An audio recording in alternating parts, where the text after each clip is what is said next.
tua Bíblia no Salmo 91. Nós já estamos mais de um mês no Salmo 91. Salmo 91, versos 14 ao 16. Salmo 91, versos 14 ao 16. Eu quero falar com vocês sobre promessas. Promessas do Salmo 96. Aliás, Salmo 91.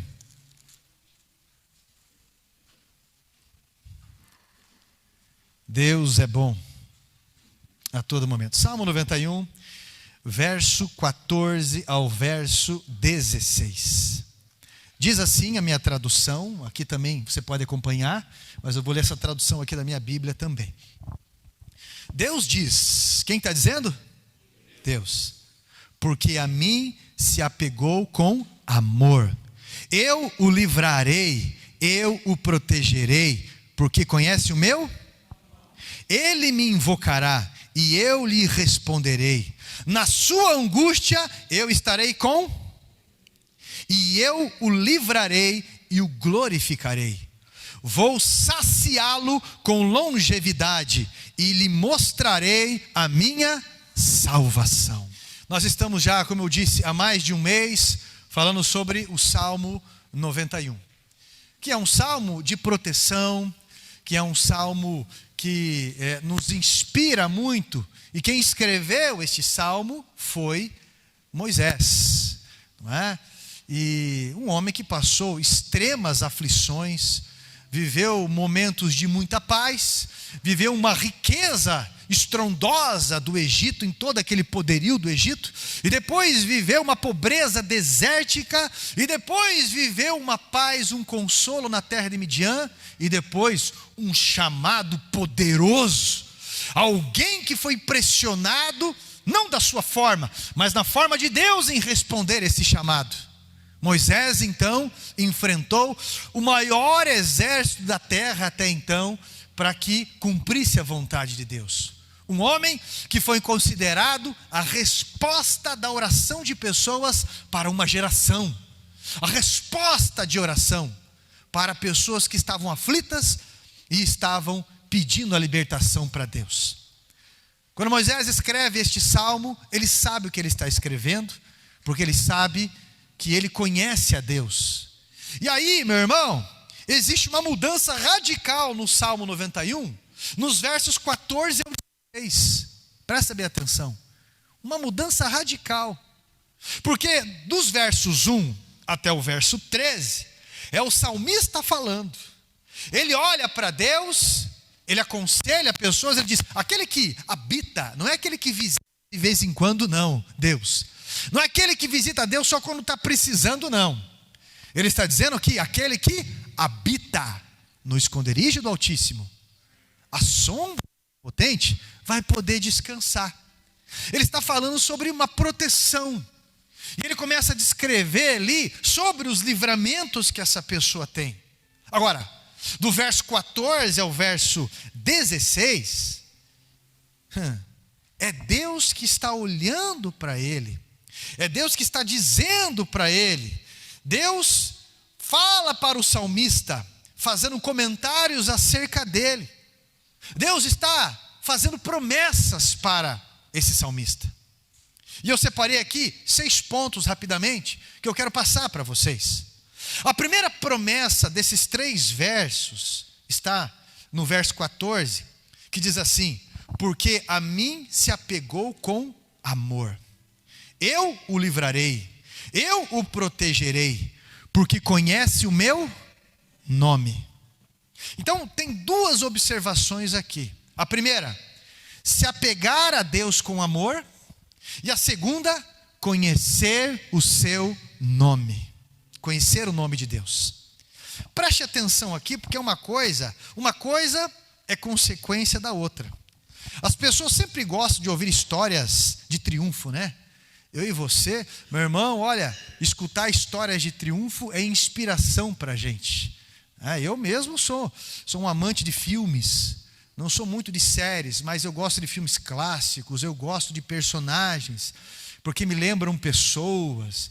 Eu gosto muito da história do Rocky Balboa, né, da vida real dele, lá do Sylvester Stallone, e também da história do Rocky Balboa. Eu gosto muito ali do personagem que ele criou. Por quê? Porque é um filme de superação, uma série de filmes de superação e também de romance.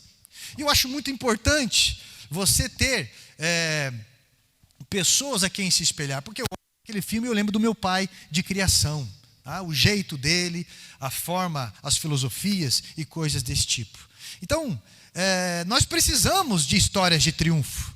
Nós precisamos, nós gostamos de ouvir histórias, gostamos de fazer partes de histórias de triunfo. Quando você diz, eu estava lá naquele dia, eu estava lá naquela hora.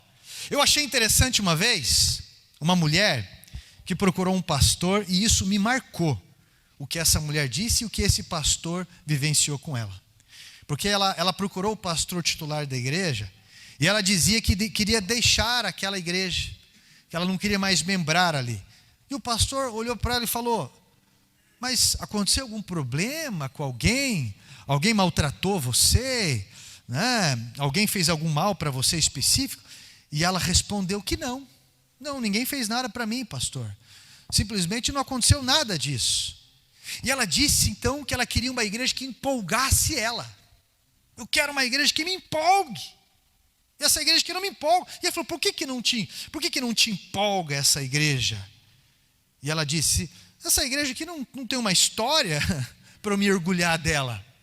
Vocês pregam Bíblia, vocês falam realmente de Bíblia, mas não tem uma história de triunfo, de alguma coisa assim, assado, para eu me orgulhar dela. Aí o pastor perguntou, você não conhece a história então dessa igreja? E ela disse que não. O pastor ali, ele começou a contar a história da igreja para aquela mulher, que durou 2 horas.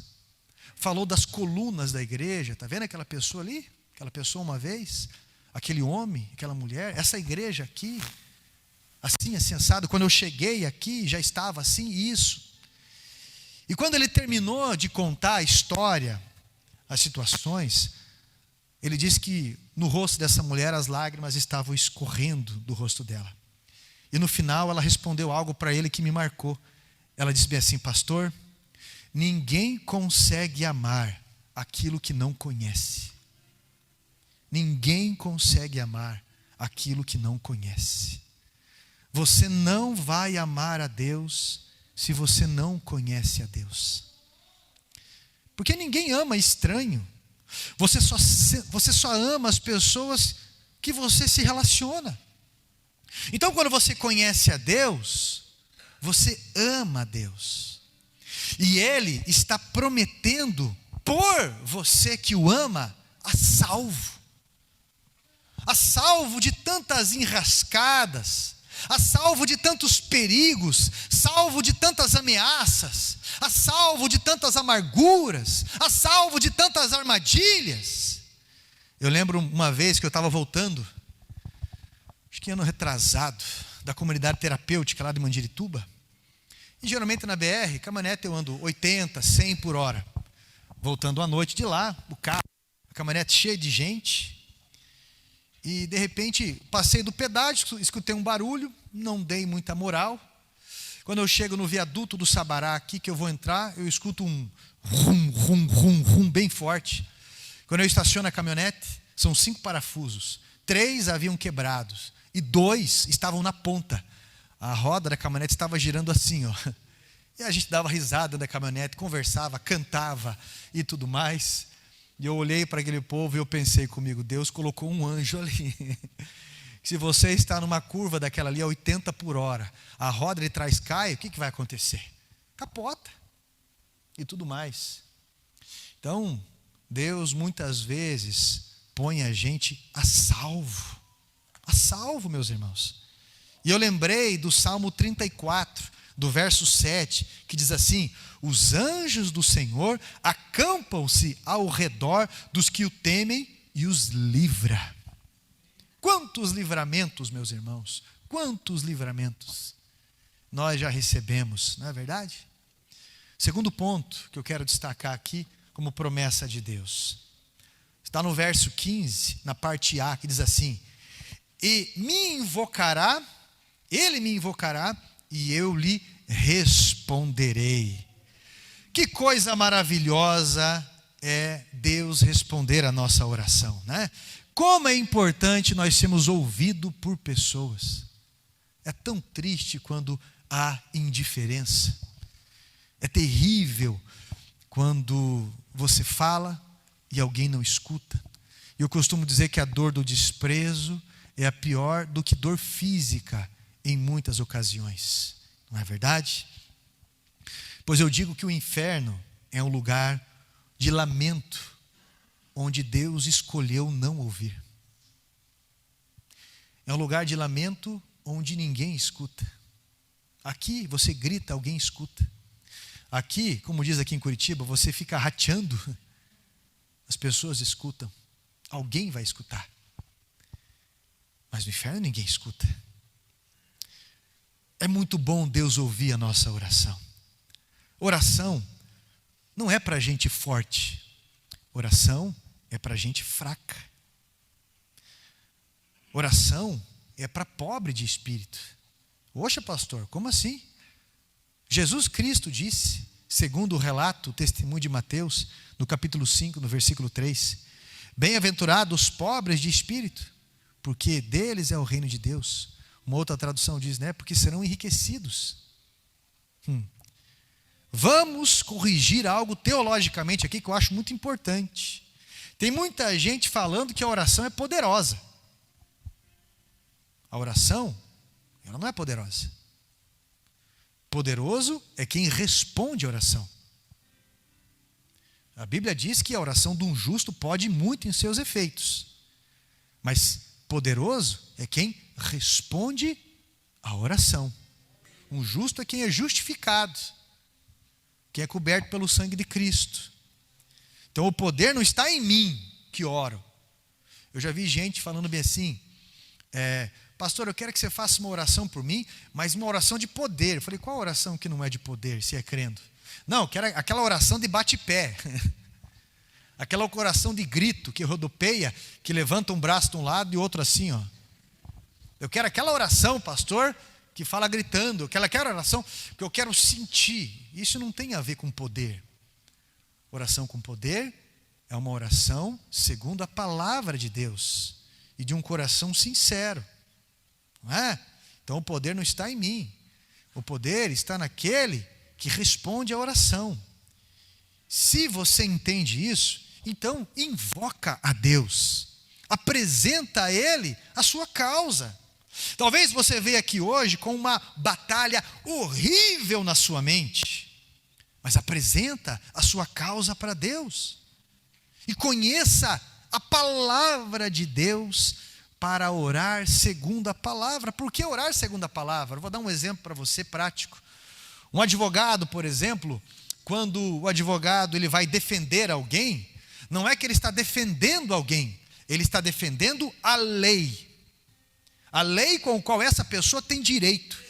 E alguém está tentando ultrapassar. O advogado sempre defende a lei.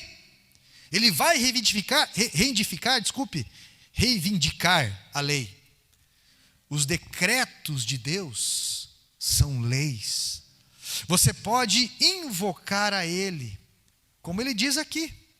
Você pode ser, às vezes, nas causas mais impossíveis. Pode ser no fundo de um poço, como estava Jeremias. Pode ser na barriga de um peixe, quando parecia tudo perdido, como estava Jonas. Já parou para pensar? Se peixe não cheira bem por fora, imagine dentro. E 3 dias, é algo incrível. O atordoamento daquele homem, só por Deus, meu irmão. Mas aquele homem orou na situação mais agoniante, mais difícil. Você pode ler a oração dele no livro de Jonas. Você pode orar a Deus diante de um mar, de uma situação que é impossível. Você pode orar a Deus em frente a uma cova.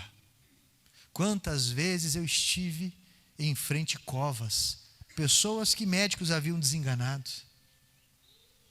E Deus, usa pessoas, pode usar médicos para remover pedras, pode usar profetas para invocar a vida de Deus, mas é o poder de Deus, o fôlego de vida dele, que vai renovar sempre alguém.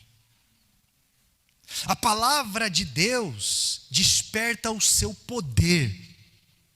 Quando você ora a palavra de Deus, o braço de Deus é movido, porque ele não vai contra a sua palavra. Então conheça a palavra de Deus e desperte o seu poder. Tem gente, por exemplo, que não tem alegria. Tem gente que já perdeu a alegria faz muito tempo. Mas você pode pedir alegria para Deus. Você pode pedir contentamento para Deus. Provérbios 17, 22 diz que a alegria do Senhor, ela é renovada em nós. Então você pode orar pedindo uma alegria renovada. Numa outra tradução diz que o coração alegre é um bom remédio. Como é que está a tua alegria? Pastor, a minha alegria está em perigo.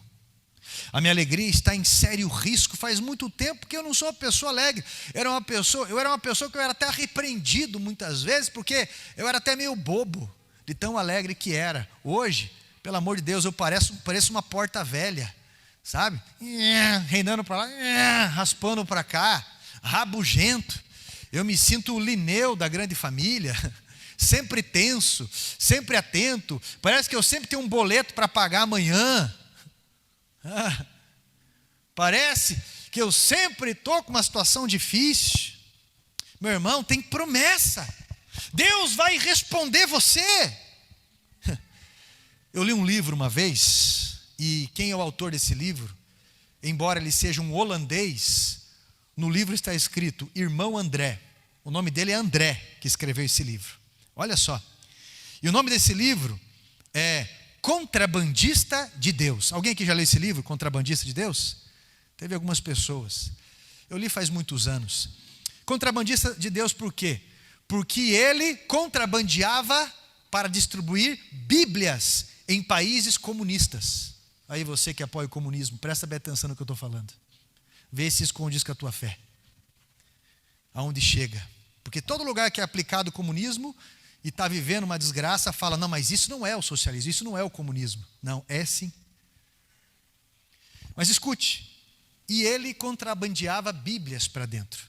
E eu achei curioso uma história, olha só, de pedir para Deus, e Deus respondeu a oração. Ele estava indo para Cracóvia, olha o nome. Se não me engano é na Polônia, né? Não sei se tem algum polonês, é na Polônia, né? Olha só, geograficamente estou bem. E achei um ali também que me ajudou nessa. E ele estava indo para Cracóvia, e ele estava com um Fusca. E o porta-mala do Fusca é na frente, né? É um capô ali. É na frente. E estava cheio de Bíblia aquilo dali.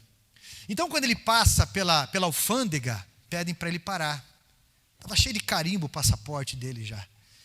E ele sai do carro. E aí o soldado que está ali pede para ele o passaporte, vai até lá, conversa com outro homem, fala, você está indo para onde mesmo? Ele, Cracóvia, quase não sai.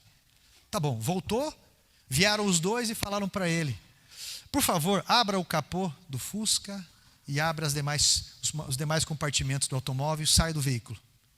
Naquela hora ele fez aquela oração, Enéas. Eu achei interessante a oração dele. Senhor, eu já li que o Senhor deu vista ao cego. E nesse momento eu peço que o Senhor tire a visão daquele que enxerga. Aqueles homens olharam aquilo de lá, conversaram, fecharam a cara um para o outro, conversaram de novo, fecharam o capô. Para onde que você está indo mesmo? Cracóvia. Entre no carro, deram o carimbo e falou, vá rápido antes que apodreçam os tomates e verduras que você tem ali. E ele foi. Meu irmão, pode ser das formas mais estranhas, mas Deus responde a nossa oração. Confunde os inimigos. Confunde os inimigos. Não é verdade? Terceiro ponto que me chama a atenção aqui, está no verso 15, na parte B. Deus diz bem assim, na sua angústia eu estarei com você. Eu o livrarei e o glorificarei. Meu irmão, é muito importante entendermos algo primordial aqui. A fé, ela não ilude você, porque ela é viva na palavra de Deus. Deus é comprometido, não é com o Carlos, Deus é comprometido com a palavra dele. Se eu estiver na palavra dele, ele é comprometido comigo. Deus não está comprometido se não for com a palavra dele. E se ele diz que ele vai passar comigo e com você na angústia, ele vai. Aliás, não dá para passar pela vida sem angústia, não é? Você conhece alguém que passou a vida toda e não teve angústia? Pergunta para algum torcedor do Coxa aí, se ele sabe o que é angústia. Pergunta um torcedor do Paraná Clube aí se não tem que orar para ressuscitar. Para o Atlético não adianta orar porque o mundo jaz no maligno, vai orar pelo inimigo? Não dá. Meus irmãos, olha só, brincadeiras à parte, você não conhece ninguém, né, que não passou por angústia. Todos nós, seja criança, seja adulto, parece que você vai ficando mais velho. Quanto mais velho, parece que as angústias, elas são mais intensas. Mas a angústia passa. E como passa? Quando nós estamos passando angústia, parece que nós somos as maiores vítimas do universo. Quando nós estamos passando angústia, nós ficamos egoístas nas nossas dores, dentro das nossas tendas, revoltadas muitas vezes, achando que a nossa luta é a maior, que somos as pessoas mais injustiçadas do mundo. Como o apóstolo Paulo já registrou, que no mundo tem nossos irmãos passando por angústias, por aflições, muito piores inclusive do que a nossa. Agora, o que Deus está prometendo é que quando você passar por essa prova, esse vale de angústia, Ele vai estar com você. Ele vai te fortalecer, Ele vai aplumar você, Ele vai encorajar você, Ele vai consolar você, vai enxugar as suas lágrimas, vai trazer alento, vai trazer restauração para a sua vida. Louvado seja Deus! Quando Davi estava na caverna, ele estava passando por uma angústia terrível. Tanto é que ele escreveu o Salmo 51 e outros salmos também. Ele estava naquela caverna porque o seu filho, Absalão, havia já tomado. A primeira caverna ele estava sendo injustiçado, a segunda caverna ele também foi injustiçado. Uma reeducação. Ele estava sendo injustiçado, mas Deus estava ali na caverna com ele. Quando Davi estava arrependido e angustiado por ter cometido injustiça também, Deus estava ali com ele. E a Bíblia diz que Davi era segundo o coração de Deus. Davi é autor de 70 salmos que nós conhecemos aqui. E Davi era humano, porque pessoas boas também magoam pessoas boas. Gente boa, segundo o coração de Deus, também erra. E o Salmo 51 de Davi revela o nível da sua angústia. Porque pior do que você ser injustiçado por alguém é você ter cometido injustiça com alguém, sendo o coração de Deus. Davi estava arrasado, atribulado, deprimido. E ele diz que os seus ossos denunciam a sua dor, porque ele sente esta dor até nos seus ossos.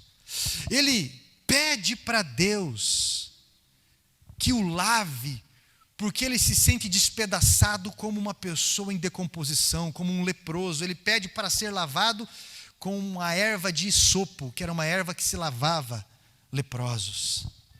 E no meio dessa angústia, Deus prometeu estar com ele. Anime a sua alma. Amém? É uma promessa de Deus. Quarto ponto que me chama a atenção é a parte B do verso 15. Ele diz bem assim: livrá-lo-ei e o glorificarei. Ou seja, o que o texto está dizendo é que você vai passar pela angústia, E Ele vai passar com você, e Ele vai livrar você, e depois que Deus estiver com você e livrar você, Ele vai colocar você em um patamar mais alto, porque Ele provou o seu coração. Como diz em Deuteronômio, eu que enviei vocês, eu que permiti vocês nesse deserto, para provar e destacar para vocês o que está no coração de vocês. E depois Deus vai nos levar a experiências maiores, níveis maiores. Você vai sair dessa luta mais do que vencedor. É a promessa de Deus. Quando José, lá no Velho Testamento, ele estava na casa de um nobre chefe do maior exército da terra, da época, chamado Potifar. Ele foi provado, ele buscou o que era correto, mas ele foi parar em uma prisão. E durante 2 anos, ele foi esquecido ali. Já parou para pensar, longe do pai, longe da mãe, como escravo e depois como prisioneiro? Já parou para pensar a situação desse homem? Ele poderia ter cometido suicídio. Isso foi muito sufocante. 2 anos, essa angústia quis sufocar esse homem, mas Deus estava ali com ele. E mesmo naquela situação, ele não deixou a dor dominar as suas decisões. Ele amou, ele ajudou pessoas ali, ele foi usado por Deus ali. Meus irmãos, quando as portas se abriram daquela prisão, foi ele, com um coração perdoador, que foi o salvador do Egito e de toda a sua família, pois entendeu o plano maior. Governador do Egito, e tipifica Cristo. Eu acho interessante, como eu falei para você, de histórias de triunfo e histórias verídicas também. Tem um filme verídico, o nome do filme é A Procura da Felicidade, de 2006. Will Smith, ele interpreta a vida real de Chris Gardner, um pai de família que fez investimentos que não deram certo. Seu filho ainda criança, sua esposa o abandonou. E com aquele filho pequeno, ele chega a morar em um abrigo, ele dorme na rua. Mas mostra um momento naquele filme que ele vai para uma igreja. E ele começa a buscar a Deus, chorando com aquela criança no colo. A igreja lotada, ninguém sabe o que está passando naquele coração. E no meio daquele louvor, ele com aquele filho no colo, as lágrimas escorriam no rosto dele. E ele fazia os propósitos com Deus, ele chorava, ele falava com Deus. Então, buscando a Deus angustiado, ele começa a aprender sobre bolsa de valores, aquela loucura que era. E aí ele triunfa de uma forma milionária, a ponto de sua história virar um filme de exemplo de superação, porque Deus honra a nossa fé. Ele está contigo nessa angústia. E se você permanecer com Ele, meu irmão, Ele te glorificará, isso é, Ele te exaltará. Ele colocará você numa posição de quem provou a amizade com Ele. Ele é o centro das nossas vidas. Ele é. 5º ponto que eu quero destacar para você aqui, e está no verso 16, na parte A. Diz bem assim: vou saciá-lo com longevidade. Saciá-lo com longevidade. A ideia de saciar, ela é muito bonita, mas ela tem que ser bem interpretada. Porque isso significa que eu e você temos sede de vida. Sede de viver e sede de viver muito. Ninguém quer morrer jovem, não é? Ninguém quer morrer. Ah, pastor, eu conheço um rapaz que ele quer morrer jovem porque ele tem um princípio suicida. Não, meu irmão, você está enganado. O suicida, ele não quer tirar a vida. O suicida, ele quer matar a dor que está dentro dele. Aquela dor angustiante, aquela dor sufocante. E em uma impulsividade, ele comete o erro de matar a sua vida junto com aquela dor. Ninguém quer morrer cedo. Nós nascemos para viver. O livro de Eclesiastes, no último capítulo, é certamente uma peça fundamental na literatura mundial sobre velhice. E ele diz que Olha que interessante que o salmista diz, né? Os pastores sempre tentando incentivar, os coaches tentando pegar uma brecha ali, pessoas sempre tentando estimular, e a Bíblia, meu irmão, ela é educadamente seca com a gente. Diz ali no Eclesiastes, no último capítulo, que a velhice é uma tempestade. Quando passa aquela tempestade, logo vem outra tempestade.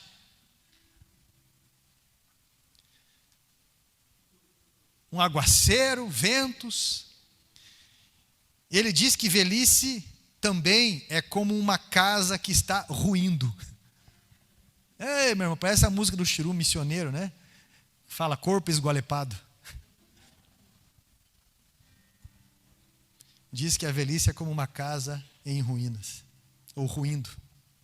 Então tem esse ângulo também, porque a velhice, ela é a resposta de uma vida. Meu irmão aqui uma vez falou para mim, nunca mais esqueci, é que esse caminhão aqui andou muito tempo com o pneu murcho em estrada ruim. Por isso que está assim, né? E um outro falou bem assim para mim uma vez, nunca compre carro guarda-chuvinha, com placa guarda-chuvinha. Por que guarda-chuvinha? Porque a placa começa com J. Vem lá do norte do país, é muita estrada ruim e muito sol. Então entorta tudo e é um carro muito cheio de reparos. Sabedoria dos antigos. Mas nós estamos vivendo as sequelas, as respostas da nossa vida. Se você come muito doce durante a tua vida, o que acontece numa certa altura da tua vida? Além do teu fígado pesar muito, porque o açúcar e a massa vai pesar mais do que a gordura, para você ter uma ideia. Do que a gordura de animais, para você ter uma ideia. O que vai acontecer com o teu fígado? Começa a fumar para você ver, quer dizer, não comece a fumar. É que tem uns espertinhos aí que eles isolam pedaços de mensagem e começam a dizer, olha lá, ó. Esse dia eu vi um abuso de uma salva passando numa igreja e um pastor ofertou R$100 ali, porque aparecia nota. E eles voltaram o vídeo e parecia que o pastor estava saqueando R$100 de dentro ali, guardando, querendo sujar a imagem. Aí os comentários embaixo, é um sem vergonha, é isso, esse povo, sei como é que tem gente ainda, esses covardes de internet, que esconde no meio da multidão. Mas olha só, existe o ângulo da velhice que ela é resposta para as nossas vidas. Então se uma pessoa fuma durante a vida, o que vai acontecer com o seu pulmão? Coisas sérias. Meu irmão, eu tenho um fogão lá em casa, fogão a lenha, que ele já veio com a casa. E embora a casa é mais nova, bem mais nova, o rapaz de quem eu comprei a casa, ele pegou esse fogão da sua avó. Esse fogão tem quase 90 anos. É um fogão de ferro fundido.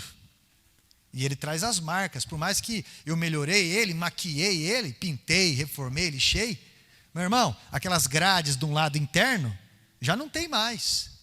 A chapa dele em cima tem um pedaço que está trincada. A boca dele eu tive que fazer uma gambiarra ali para poder encaixar, porque ela já não parava mais, de ferrugem uma parte. Mesmo eu pintando, tentando fazer, algumas coisas não dão mais reparo. Por quê? Aquele fogão a lenha, ele vai trazer ali as marcas do que ele passou de idade.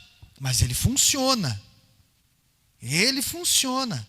Ele tem sinais de uso, mas ele funciona. Viu o casal que já tem 50 anos de casamento? Funciona. E a Bíblia fala muito em fadiga também nessa idade. Os olhos escurecendo, descontentamento. Então, o que é maravilhoso na teologia do Novo Testamento é Paulo dizendo, Paulo diz bem assim, se a nossa casa terrestre se desfizer, nós temos uma mansão feita não por mãos humanas, mas pelo Eterno. Deus está falando, não é de uma casa, por muito tempo você pensa assim, não, é uma casa de ouro, paredes de ouro, e blá, não. Ele está falando sobre o nosso corpo glorificado. Um corpo, meu irmão, que daí não vai estar esgualepado, como diz, né? Sequela de uma vida. Então nós encaramos a velhice por um legado que nós iremos deixar e por uma expectativa que nós temos de encontrar o nosso Criador. E temos que estar pronto para isso. coisas pesadas, às vezes nós usamos um pouco de humor para poder ter uma linguagem de alcance. Uma vez eu ouvi falar que a nossa vida se resume aí em 4 animais. E não são os 4 animais aí da quadrangular. Aliás, 4 não, os animais da quadrangular, né? Enfim, são outros animais. A primeira etapa da vida de um homem é o gavião, porque daí come qualquer coisa, voa, né? Corre para lá, corre para cá, brinca daqui, briga lá, é firme. Esse é o gavião, animado, veloz. Segunda etapa, segundo animal da vida é a águia. Fica mais seletivo, voa mais solitário, não come qualquer coisa mais, não vai mais para qualquer lugar, não é? Tem um olho mais cirúrgico, mais clínico. Terceiro animal é que você já passou já de uma idade, e aí é o pássaro condor. Condor aqui, condor ali, condor acolá, esquecimento. Meu irmão, eu não estou com 90 anos, mas hoje eu estava no posto de gasolina, o cara pediu meu CPF e eu esqueci. Eu estou falando cada coisa também. Prega ontem, prega de manhã, faz estudo de tarde, ensaia louvor, canta louvor, prega de noite, atende depois. E amanhã, de manhã até de noite também, e dá aula, e atende, e vai para isso, e vai para consulta, e uma série de coisas o dia inteiro. Mas vai da mente de cada um. Condor aqui, condor ali, condor lá, esquecimento. E o último animal da vida de um homem é o javali. Eu já vali isso, eu já vali aquilo, eu já vali muito, eu já vali tanto. Agora não é você que vai, agora te levam. Mas eu não quero ir. Você vai, não importa. Aquilo que você preservou a vida toda, tem que examinar. Aquilo, não tem conversa. Você acha que é fácil para uma mulher fazer mamografia?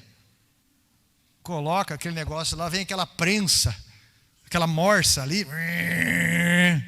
Eu nem quero falar de outros exames. Não é? Porque nós temos que encarar a vida com coragem. Não é verdade? Temos que encarar a vida por aqueles a quem nós amamos também.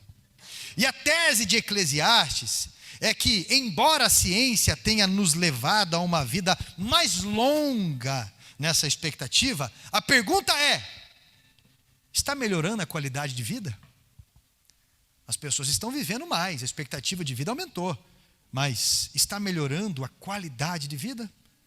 Porque não basta viver muito, é preciso viver bem.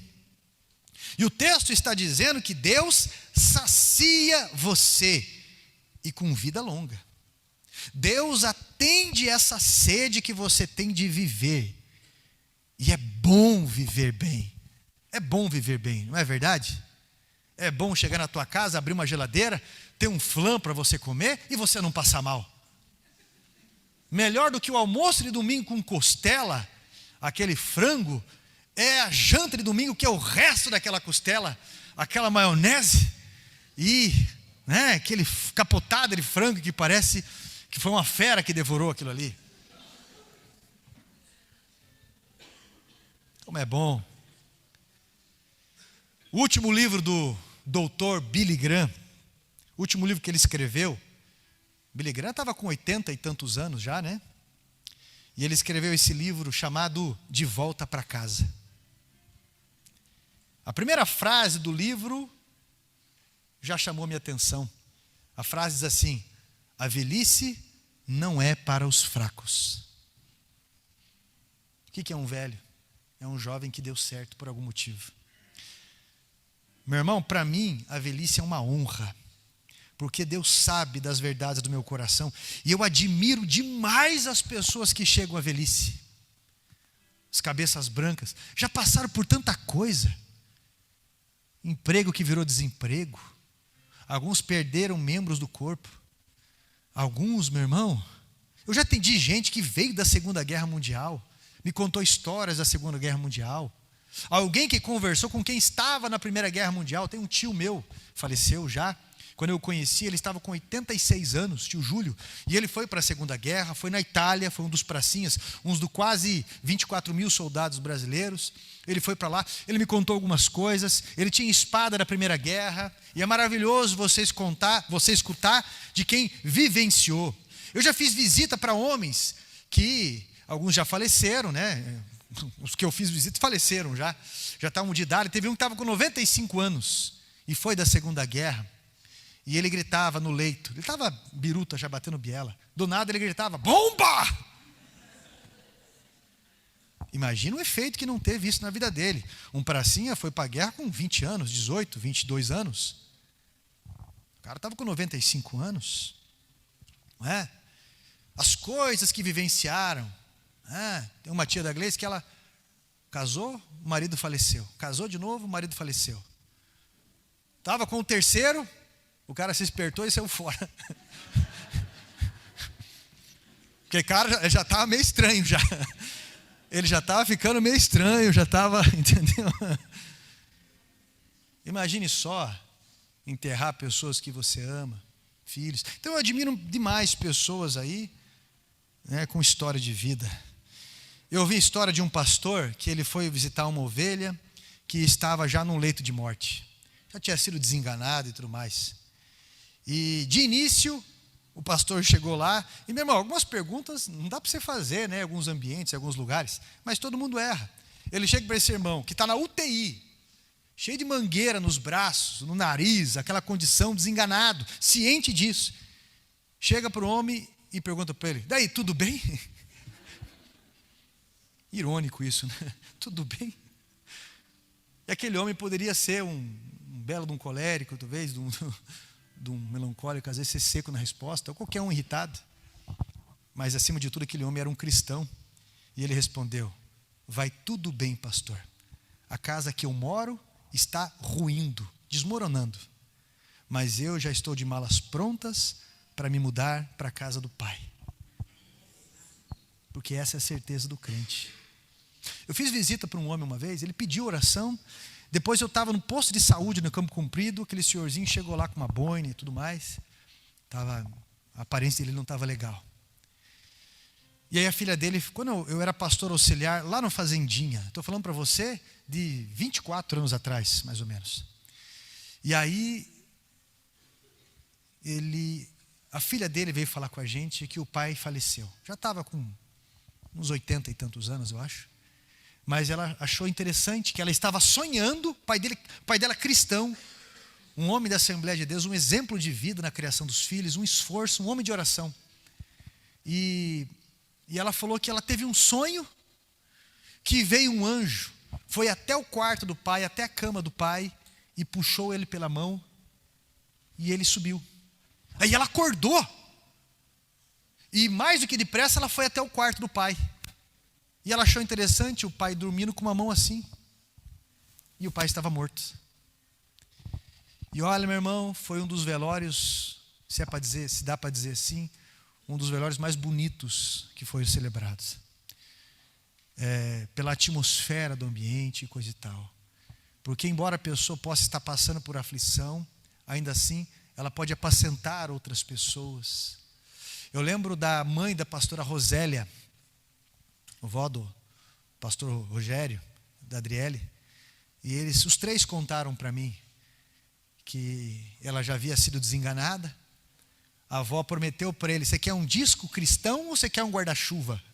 E ele escolheu um disco cristão. Daí quando choveu falaram, agora coloca o disco na cabeça. Mas valeu a pena o investimento e a intercessão daquela senhora, porque ele se tornou um músico de Deus. Aquele disco serviu para inspiração na vida dele. Mas eles contam que eles foram visitar ela, e ela era responsável pela cantina da igreja.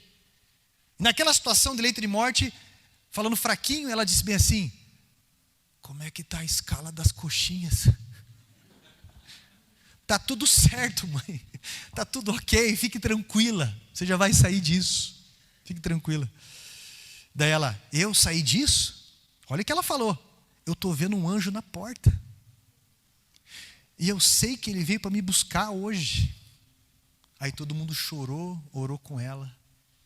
E naquele dia ela faleceu. Como isso apacenta o coração de pessoas, né?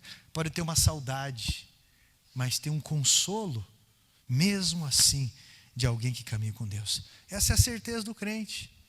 E uma pessoa de idade, ela vai ter que transmitir, vai ter que passar isso segundo a Bíblia. Ela vai ter que transmitir.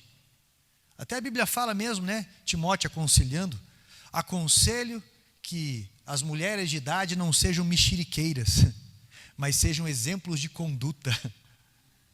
E ali dá mais detalhes. Olha só, mexeriqueira, interessante essa tradução, né? Só tem para cá essa tradução, mexerica. Se alguém chupa uma mexerica, você sabe por onde essa pessoa passar, o que aconteceu, por causa do cheiro da mexerica, né? Por isso vem a palavra mexeriqueira. O sexto ponto para eu finalizar com vocês, o que ele diz ali no final: e lhe mostrarei a minha salvação. Meu irmão, isso nos livra do desespero. É uma ligação que traz paz pelo que ainda vai vir. A esperança nos consola, a esperança nos apacenta. Essa salvação aqui não é só a salvação do agora, porque se você creu no Senhor Jesus, você já está salvo. Primeiro, nós já fomos salvos com respeito à justificação. Segundo, nós estamos sendo salvos com respeito à santificação. Estamos sendo tratados, educados nisso. Terceiro, nós seremos salvos com respeito à glorificação. Deixa eu explicar um pouco melhor. Se você aceitou Jesus, se você creu, nós fomos salvos na justificação. Nós somos salvos da condenação do pecado. Segundo, nós estamos sendo salvos na santificação, porque nós estamos sendo salvos ainda do poder do pecado, do domínio do pecado. E toda vez que começa a achar que você não é, Deus mostra para você o caminho da humildade. Seja quem for. Seja qualquer herói da fé, do capítulo 11 de Hebreus. E ainda nós seremos salvos na glorificação. Nós seremos salvos da presença do pecado.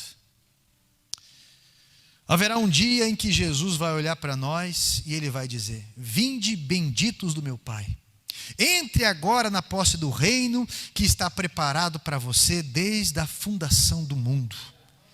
E então não vai haver ali mais choro, não vai haver ali mais dor, não vai haver ali mais luta, porque nós estaremos para sempre com o Senhor. E o Salmo 91 não é só de proteção, é um salmo de promessas. Deus quer apacentar o seu coração. Hoje, como nós cantamos, acalma o meu coração. Deus quer nos apacentar com promessas daquele que é fiel. Quando o próprio Senhor deixa claro, olha só, se vocês estiverem em mim e eu estiver em vocês, pedirão qualquer coisa e vos será concedido. Deus vai apacentar o nosso coração. Deus está apacentando o nosso coração. O que tem tirado a paz? O que tem dado a inquietação? Talvez você está confiando a sua felicidade no ombro de alguém. Talvez você esqueceu o caminho do céu e está entediado aqui, angustiado. E está valorizando mais trabalho, está valorizando mais um corpo físico, está valorizando mais qualquer coisa do que esse caminho. Mas Deus tem promessas de longevidade, não é só longevidade não, de nos saciar. Ser próspero é ter muito daquilo que a gente ama. E Deus quer sarar os corações. Se coloque em pé em nome de Jesus. Hoje eu encerro aqui as mensagens sobre o Salmo 91, que estou há mais de 1 mês e meio falando. E eu quero que você coloque a mão no teu peito. Eu não vou chamar você até aqui à frente, mas eu quero que com a mão no seu peito e com o seu semblante levantado, você nesse momento comece a enxergar o que você imagina como o céu na tua vida. O dia do teu encontro com o Senhor. Eu quero que você comece agora a visualizar como vai ser o seu abraço com o seu Salvador. Eu quero que você comece a pensar o que Ele vai falar para você, talvez com lágrimas nos olhos, dizendo: valeu a pena você guardar a sua fé, valeu a pena a sua lealdade, valeu a pena você resistir firme. Um abraço de consolo, de restauração. Ele é o nosso indenizador. Ele é aquele que nos promete salvação e bênçãos. E Ele vai dizer para você: entre agora nos aposentos do meu Pai. E eu percebo o ambiente celestial aqui neste lugar. Eu percebo cura emocional aqui hoje. Eu percebo pessoas que estavam com vistas embaçadas, pessoas que estavam com a vista tapada.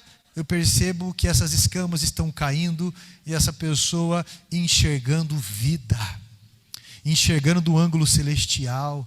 Talvez a tua família briga com você por conta do teu ministério, não enxerga, mas você sabe o Deus que te chamou e a responsabilidade é tua. Talvez você tenha medo de algum desafio aqui, mas nunca se esqueça que Deus está com você. E colocou pessoas ao teu lado para ensinar com alegria ou com dor. Mas Ele colocou pessoas para ajudar. E eu vou orar junto com você. E você vai pedir para Deus o renovo da tua fé, o renovo da tua alegria. Você vai pedir para Deus as promessas dEle reveladas a você. E você vai ser corajoso, corajosa em aplicar a sua vida de fé naquilo que Deus está te chamando. Essa vai ser a nossa oração. Entregando os mais de 1 mês e meio de mensagem desse Salmo 91. Vamos orar. Santo Deus, o Senhor sabe da penumbra que estava a cada coração. A escuridão, meu Deus, que o recôndito da alma escondia, pelo silêncio de uma dor que flutuava, meu Deus, distante da cura.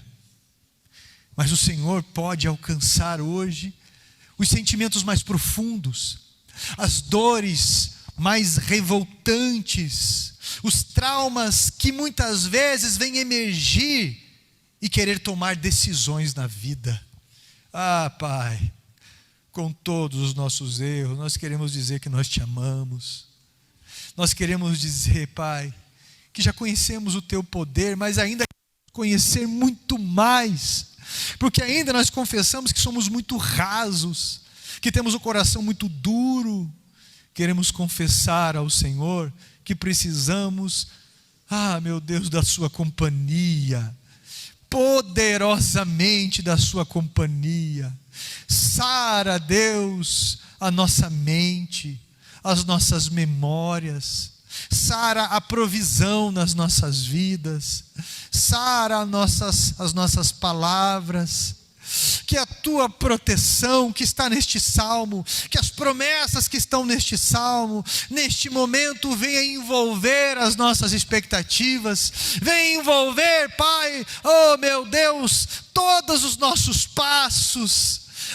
Meu Deus, controla a atmosfera do ambiente onde nós frequentamos, onde nós estamos. Espírito Santo de Deus, aquela pessoa que está no leito de enfermidade, escutando essa mensagem, que está em um sofá, deprimido, essa pessoa que está numa prisão, desconsolada, com raiva, essa pessoa, meu Deus, que está magoada, neste momento, Pai, alcança e manifesta o teu poder, o teu amor, ressuscitando este homem como o Senhor ressuscitou Lázaro, Pai, sarando essa dor, sarando esta vida, melhorando, meu Pai, a longevidade, saciando, Pai, a vida desta pessoa. Que em nome de Jesus Cristo haja um novo começo, que em nome de Jesus Cristo, Pai, haja poder, pois assim, meu Deus, nós queremos te agradecer e declarar a nossa fé exclusivamente no Senhor Jesus Cristo. Essa é a nossa oração, gratos em nome de Jesus Cristo. Amém?